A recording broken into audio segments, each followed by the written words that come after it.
ओम शांति 25/10/2024 की मुरली है। मुख्य रूप से बाबा ने कहा, तुम जानते हो बाबा आया है सबको साथ ले जाने। अब हम अपने बाप के साथ घर जाएंगे। हाहाकार के बाद जय जयकार होने वाली है। बाप की एक नज़र से सारे विश्व को मुक्ति, जीवन मुक्ति का वर्षा मिलने वाला है। सारी विश्व निहाल हो जाएगी। आगे कहा, योग बल से अथाह सुखों वाली दुनिया स्थापन करनी है। इस दुख की पुरानी दुनिया को भूल जाना है।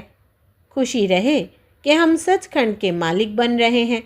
रोज़ अपनी जांच करनी है कि सारे दिन में कोई विकार ने सताया तो नहीं, कोई शैतानी काम तो नहीं किया, लोभ के वश तो नहीं हुए। अब सुनते हैं महावाक्यों को विस्तार से। बाबा ने कहा, मीठे बच्चे, बाप की एक नज़र मिलने से सारे विश्व के मनुष्य मात्र निहाल हो जाते हैं। इसलिए कहा जाता है नज़र से निहाल। प्रश्न है, तुम बच्चों के दिल में खुशी के नगाड़े बजने चाहिए। क्यों? उत्तर, क्योंकि तुम जानते हो बाबा आया है सबको साथ ले जाने। अब हम अपने बाप के साथ घर जाएंगे। हाहाकार के बाद जय जयकार होने वाली है। बाप की एक नज़र से सारे विश्व को मुक्ति, जीवन मुक्ति का वर्षा मिलने वाला है। सारी विश्व निहाल हो जाएगी। ओम शांति। रूहानी शिव बाबा बैठ अपने रूहानी बच्चों को समझाते हैं। यह तो जानते हो कि तीसरा नेत्र भी होता है। बाप जानते हैं सारी दुनिया की जो भी आत्माएं हैं सबको मैं वर्षा देने आया हूँ। बाप की दिल में तो वर्षा ही याद होगा।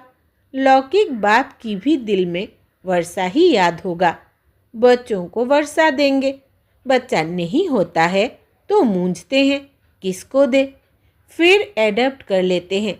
यहाँ तो बाप बैठे हैं, इनकी तो सारी दुनिया की जो भी आत्माएं हैं सब तरफ नज़र जाती है। जानते हैं सबको मुझे वर्षा देना है। भल बैठे यहाँ है, परंतु नज़र सारे विश्व पर और सारे विश्व के मनुष्य मात्र पर है, क्योंकि सारे विश्व को ही निहाल करना होता है। बाप समझाते हैं, यह है पुरुषोत्तम संगम युग। तुम जानते हो बाबा आया हुआ है सबको शांति धाम, सुख धाम ले जाने। सब निहाल हो जाने वाले हैं।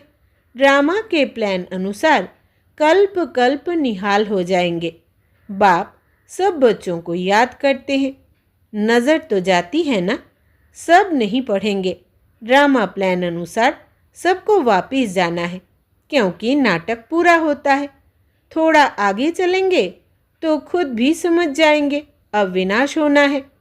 अब नई दुनिया की स्थापना होनी है, क्योंकि आत्मा तो फिर भी चैतन्य है ना, तो बुद्धि में आ जाएगा बाप आया हुआ है। पैराडाइज स्थापन होगा और हम शांति धाम में चले जाएंगे। सबकी गति होगी ना, बाकी तुम्हारी सदगति होगी। अभी बाबा आया हुआ है, हम स्वर्ग में जाएंगे। जय जयकार हो जाएगी। अभी तो बहुत हाहाकार है। कहाँ अकाल पड़ रहा है, कहाँ लड़ाई चल रही है, कहाँ भूकंप होते हैं, हजारों मरते रहते हैं। मौत तो होना ही है। सतयुग में यह बातें होती नहीं। बाप जानते हैं अब मैं जाता हूँ, फिर सारे विश्व में जय जयकार हो जाएगी। मैं भारत में ही जाऊँगा। सारे विश्व में भारत जैसे गांव है। बाबा के लिए तो गांव ठहरा। बहुत थोड़े मनुष्य होंगे। सतयुग में सारी विश्व जैसे एक छोटा गांव था। अभी तो कितनी वृद्धि हो गई है। बाप की बुद्धि में तो सब है ना। अब इस शरीर द्वारा बच्चों को समझा रहे हैं। तुम्हारा पुरुषार्थ वही चलता है जो कल्प कल्प चलता है। बाप भी कल्प वृक्ष का बीज रूप है। यह है कॉर्पोरियल झाड़, ऊपर में है इनकॉर्पोरियल झाड़। तुम जानते हो यह कैसे बना हुआ है। यह समझ और कोई मनुष्य में नहीं है। बेसमझ और समझदारों का फर्क देखो। कहाँ समझदार स्वर्ग में राज्य करते थे, उनको कहा ही जाता है सचखंड, हेवन। अभी तुम बच्चों को अंदर में बड़ी खुशी होनी चाहिए। बाबा आया हुआ है। यह पुरानी दुनिया तो ज़रूर बदलेगी। जितना जितना जो पुरुषार्थ करेंगे उतना पद पाएंगे। बाप तो पढ़ा रहे हैं, यह तुम्हारी स्कूल तो बहुत वृद्धि को पाती रहेगी। बहुत हो जाएंगे। सबका स्कूल इकट्ठा थोड़ी ही होगा, इतने रहेंगे कहाँ। तुम बच्चों को याद है, अभी हम जाते हैं सुखधाम। जैसे कोई भी विलायत में जाते हैं तो 8-10 वर्ष जाकर रहते हैं ना, फिर आते हैं भारत में। भारत तो गरीब है, विलायत वालों को यहाँ सुख नहीं आएगा। वैसे तुम बच्चों को भी यहाँ सुख नहीं है। तुम जानते हो हम बहुत ऊंची पढ़ाई पढ़ रहे हैं, जिससे हम स्वर्ग के मालिक देवता बनते हैं। वहाँ कितने सुख होंगे, उस सुख को सभी याद करते हैं। यह गांव कलयुग तो याद भी नहीं आ सकता। इनमें तो अथाह दुख है। इस रावण राज्य पतित दुनिया में आज अपरम अपार दुख है, कल फिर अपरम अपार सुख होंगे। हम योग बल से अथाह सुख वाली दुनिया स्थापन कर रहे हैं। यह राजयोग है ना। बाप खुद कहते हैं, मैं तुमको राजाओं का राजा बनाता हूँ। तो ऐसा बनाने वाले टीचर को याद करना चाहिए ना। टीचर बगैर बैरिस्टर, इंजीनियर आदि थोड़ी बन सकते हैं। यह फिर है नई बात। आत्माओं को योग लगाना है परमात्मा बाप के साथ, जिससे ही बहुत समय अलग रहे हैं। बहुकाल क्या, यह भी बाप आप ही समझाते रहते हैं। मनुष्य तो लाखों वर्ष आयु कह देते हैं। बाप कहते हैं नहीं, यह तो हर 5000 वर्ष बाद तुम जो पहले पहले बिछुड़े हो वही आकर बाप से मिलते हो। तुमको ही पुरुषार्थ करना है। मीठे मीठे बच्चों को कोई तकलीफ नहीं देते हैं, सिर्फ कहते हैं अपने को आत्मा समझो। जीव आत्मा है ना। आत्मा अविनाशी है, जीव विनाशी है। आत्मा एक शरीर छोड़ दूसरा लेती है। आत्मा कभी पुरानी नहीं होती है। वंडर है ना। पढ़ाने वाला भी वंडरफुल, पढ़ाई भी वंडरफुल है। किसको भी याद नहीं, भूल जाती है। आगे जन्म में क्या पढ़ते थे, किसको याद है क्या? इस जन्म में तुम पढ़ते हो, रिजल्ट नई दुनिया में मिलती है। यह सिर्फ तुम बच्चों को पता है। यह याद रहना चाहिए। अभी यह पुरुषोत्तम संगम युग है। हम नई दुनिया में जाने वाले हैं। यह याद रहे तो भी तुमको बाप की याद रहेगी। याद के लिए बाप अनेक उपाय बताते हैं। बाप भी है, टीचर भी है, सद्गुरु भी है। तीनों रूप में याद करो। कितनी युक्तियाँ दे रहे हैं याद करने की, परंतु माया भुला देती है। बाप जो नई दुनिया स्थापन करते हैं, बाप ने ही बताया है यह पुरुषोत्तम संगम युग है। यह याद करो, फिर भी याद क्यों नहीं कर सकते हो? युक्तियाँ बतलाते हैं याद की, फिर साथ साथ कहते भी है माया बड़ी दुस्तर है। घड़ी घड़ी तुमको भुलाएगी और देह अभिमानी बना देगी। इसलिए जितना हो सके याद करते रहो। उठते बैठते चलते फिरते देह के बदले अपने को देही समझो। यह है मेहनत। नॉलेज तो बहुत सहज है। सब बच्चे कहते हैं याद ठहरती नहीं। तुम बाप को याद करते हो, माया फिर अपनी तरफ खींच लेती है। इस पर ही यह खेल बना हुआ है। तुम भी समझते हो हमारा बुद्धि योग जो बाप के साथ और पढ़ाई के सब्जेक्ट में होना चाहिए वो नहीं है। भूल जाते हैं, परंतु तुम्हें भूलना नहीं चाहिए।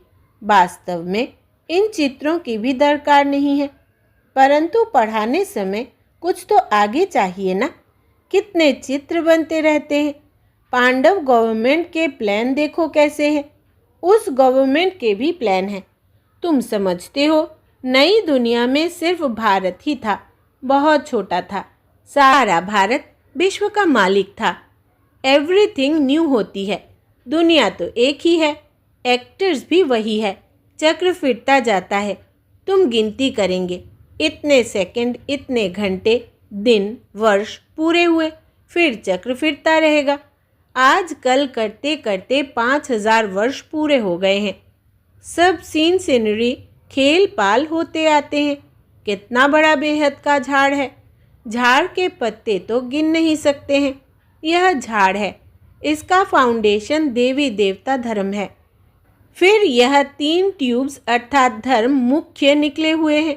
बाकी झाड़ के पत्ते तो कितने ढेर है, कोई की ताकत नहीं जो गिनती कर सके। इस समय सब धर्मों के झाड़ वृद्धि को पा चुके हैं। यह बेहद का बड़ा झाड़ है। यह सब धर्म फिर नहीं रहेंगे। अभी सारा झाड़ खड़ा है, बाकी फाउंडेशन है नहीं। बैनन ट्री का मिसाल बिल्कुल एक्यूरेट है। यह एक ही वंडरफुल झाड़ है। बाप ने दृष्टांत भी ड्रामा में यह रखा है समझाने के लिए। फाउंडेशन है नहीं तो यह समझ की बात है। बाप ने तुमको कितना समझदार बनाया है। अभी देवता धर्म का फाउंडेशन है नहीं, बाकी कुछ निशानियां हैं, आटे में नमक। प्राय यह निशानियां बाकी रही है तो बच्चों की बुद्धि में यह सारा ज्ञान आना चाहिए। बाप की भी बुद्धि में नॉलेज है ना, तुमको भी सारा नॉलेज दे। आप समान बना रहे हैं। बाप बीज रूप है और यह उल्टा झाड़ है। यह बड़ा बेहद का ड्रामा है। अभी तुम्हारी बुद्धि ऊपर चली गई है। तुमने बाप को और रचना को जान लिया है। भल शास्त्रों में है, ऋषि मुनि कैसे जानेंगे। एक भी जानता हो तो परंपरा चले, दरकार ही नहीं। जबकि सद्गति हो जाती है, बीच में कोई भी वापस नहीं जा सकता। नाटक पूरा हो तब तक सब एक्टर्स यहाँ होने हैं। जब तक बाप यहाँ है, जब वहाँ बिल्कुल खाली हो जाएंगे तब तो शिव बाबा की बारात जाएगी। पहले से तो नहीं जाकर बैठेंगे तो बाप सारी नॉलेज बैठ देते हैं। यह वर्ल्ड का चक्र कैसे रिपीट होता है। सतयुग, त्रेता, द्वापर, कलयुग, फिर संगम होता है। गायन है, परंतु संगम युग कब होता है यह किसको पता नहीं है। तुम बच्चे समझ गए हो, 4 युग है। यह है लीप युग। इनको मिडगेट कहा जाता है। श्री कृष्ण को भी मिडगेट दिखाते हैं। तो यह है नॉलेज। नॉलेज को मोड़ तोड़कर भक्ति में क्या बना दिया है। ज्ञान का सारा सूत मूंझा हुआ है। इनको समझाने वाला तो एक ही बाप है। प्राचीन राजयोग सिखलाने लिए विलायत में जाते हैं। वो तो यह है ना, प्राचीन अर्थात पहला। सहज राजयोग सिखलाने बाप आए हैं। कितना अटेंशन रहता है। तुम भी अटेंशन रखते हो कि स्वर्ग स्थापन हो जाए। आत्मा को याद तो आता है ना। बाप कहते हैं यह नॉलेज जो मैं अभी तुमको देता हूँ फिर मैं ही आकर दूंगा। यह नई दुनिया के लिए नया ज्ञान है। यह ज्ञान बुद्धि में रहने से खुशी बहुत होती है। बाकी थोड़ा टाइम है, अब चलना है। एक तरफ खुशी होती है, दूसरे तरफ फिर फील भी होता है। अरे ऐसा मीठा बाबा हम फिर कल्प बाद देखेंगे। बाप ही बच्चों को इतना सुख देते हैं ना।